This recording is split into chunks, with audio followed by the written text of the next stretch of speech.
અમદાવાદના નહેરુનગર વિસ્તારમાં એટલે કે બરાબર ઝાંસીની રાણી BRTS બસ સ્ટેન્ડ પાસે અકસ્માતની ઘટના બની હતી। આપ જોઈ રહ્યા છો, હું ઘટના સ્થળ પર છું જ્યાં રાત્રે આ અકસ્માત બન્યો હતો।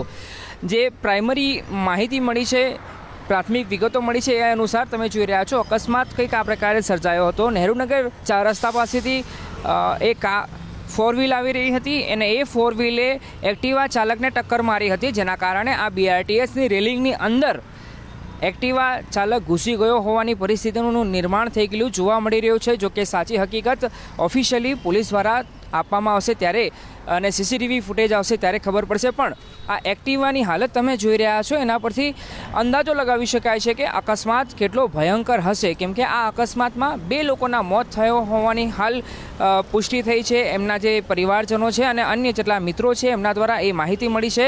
આ એક્ટિવા ચાલક પર 2 સવાર લોકો હતા જેને ટક્કર મારી હતી અને આ એક્ટિવા સીધી BRTS રૂટમાં ઘૂસી ગઈ હોવાની માહિતી જે મળી છે અને એના કારણે અકસ્માત સર્જાયો હતો। ગંભીર અકસ્માત છે। હાલ ટ્રાફિક પોલીસે આ અકસ્માતની ઘટના મામલે તપાસ શરૂ કરી છે અને જેટલા લોકો રાત્રે આ અકસ્માતની ઘટના જોઈ હતી, જે લોકો અહીંયા હાજર હતા, સાથે સાથે જો CCTV ફૂટેજ મળે આ ઘટનાના તો એને કલેક્ટ કરવાની તજવીજ પણ હાથ ધરવામાં આવી છે। કેમેરા પર્સન નિકુંજ પ્રજાપતિ સાથે અર્પિત દરજી, ગુજરાત ફર્સ્ટ, અમદાવાદ।